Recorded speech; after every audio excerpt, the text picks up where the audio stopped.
Good evening, everyone.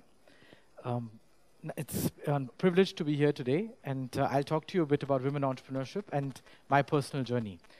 So, I was born and brought up in Germany. I worked initially in private equity in London and in the finance world. I did this for about 6 years. Um, what happened one day is I somehow, was sitting in a New York luxury hotel, having one of our dinners for the private equity fund. I was the only vegetarian in that room, and I was the only one having that meal. 1 week later, I was sick, had an abscess in my liver, was kind of struggling to survive. Luckily, it all went okay, but it was a close call. But I decided on that day that when this was happening, that if I do survive this, I would want to try to make a difference. My roots were in India, so I used to come every year, once a year, to India to meet my extended family. My parents had moved, and my grandparents had moved in the 50s. So one thing which really struck me was the poverty on the streets, and I visited rural areas and urban areas. This kind of was something I thought I'll try to make a difference, and I could actually look at making a difference for. What struck me most is, the role of women. While women normally are they're actually natural leaders. So I was kind of wondering on the title of Unconventional Women Leaders, but because I do believe women are natural leaders in themselves. They raise our families. They lead from the front. Especially, having grown up in a European world where it's kind of very much balanced. And I think, we're having a lot of, kind of rebalancing of roles now. But I think, this was kind of natural. So what I saw in India was, in rural areas, a lot of times this was not the case. So I decided to move to India and try to make a difference. What we started looking at was how can we empower women in rural areas and try to give them a livelihood. And through that, try to build their confidence, try to make them change makers. So that's what I'm doing today. And what I will talk about is what are the learnings over the last 7 years. So I moved here in 2011 when we were focusing on these women. Basically, I'll walk through a few slides. So we came up with, over the years, we have now empowered about thousands of women, as was mentioned before. But we figured out that there was a 5-step framework, which is based on the learnings we have had by dealing with these women. And the first thing, and this is something which is quite interesting. I think when I moved here, I talked to a lot of people, and they were kind of saying, "What are you trying to do? You're going to villages. You will encounter a lot of challenges." We talked to, whether it's our funders, whether it's our different partners, or NGOs who are already doing this, and they said, "Well, this is not something which is very difficult. You can't just come from outside and try to give them, empower them like this. It takes years to do this." Well, that was the feedback we got. So it was a bit demotivating when we started off. But then, after some time, I think maybe it was the naiveness of my colleagues and co-founders. But we said, well, we believe that actually we can do this by, if you talk to the women and give them some sort of profession which is respected in the village. So we came up with the idea of, giving them a role where they would kind of help the community improve the quality of life. And this was by giving them kind of products which are socially impactful. So we looked at what are the problems in villages, and they were around indoor air pollution, they were around access to energy, they were around menstrual hygiene, as has been talked about a lot in the recent movie Padman, but which has been a common problem. And they were around even women, girls going to school, and many things around that. So we put together a portfolio of things they could do, and after training them, we asked them to do this.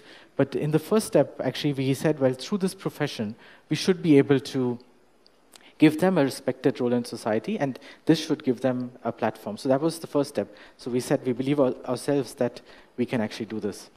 The second step was, and I'll give an example here, where there's a lady, I'll quote, her name is Asha.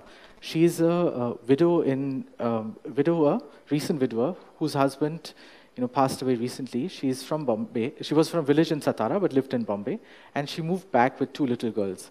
So we looked at, one of the key learnings was that we felt that the leadership is within. So if we find the best way to kind of inspire a woman would be to give her examples of others who have made it. So we picked this lady, showed her stories of others who have made it. And now this lady is, she believed in herself. She's now one of the most respected women in that community, and everyone knows her. So the second step in the framework is inspiring women to, kind of inside out, kind of move forward and be confident. The third step we came up with was you have to create an enabling environment. So it means that, giving them training, giving them the tools to actually be able to do this. So in our case, what we did is we created a training module which was experiential. So it meant that we would kind of look at putting them in various simulations, other environments, meeting other peer groups, and through that, kind of build their confidence. And so there's many examples in this as well. But basically, it means that you give them the tools to kind of work on this. The next one was, even if you train a woman, you inspire her to do this, the other thing is you actually need to work on the family. So what we found in the village environment was there's a lot of obstacles, right? So if a woman wants to step out of the house, and this varies between North and South India, mostly there's a lot of people who stop her, right? So it would be the mother-in-law, if she's married, it would be the father-in-law, it could be a husband, right? So, the key thing to do here is to kind of figure out how do you convince them, right? And this is something, you have to do in this process. So you cannot do it fully. At the end of the day, she has to do it herself. But, at least when we do this, we actually kind of talk to them, show them examples.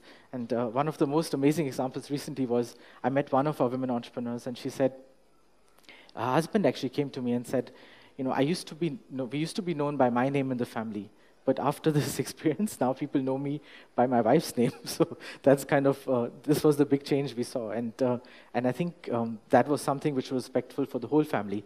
And that is how you kind of flip this around. So through some of the activities, you can actually achieve that. The other thing which, is most important, that's the fifth step in this, is, how do you create their identity, so respect for them. And again, one of the examples I quote was one of the ladies we worked with. She recently took her father to Delhi for a speech. We invited her for an innovation summit, and she was flying on she took a plane. So the father basically then after that had never been on a flight. He said, my son has never done this, and my daughter has been able to take me on a flight to Delhi. And so these are small things which kind of help us do this.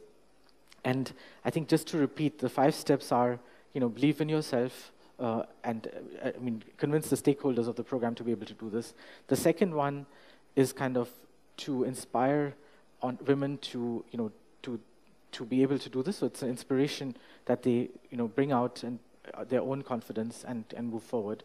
The third one is to create an enabling environment in their family, with the family and community.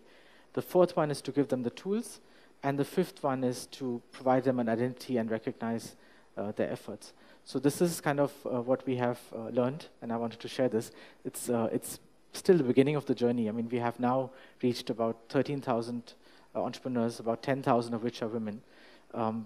This is a drop in the ocean in India. I think we have still thousands of women to reach, and many. The idea is to share this framework with all of you and see whether it can inspire others to be able to do something similar.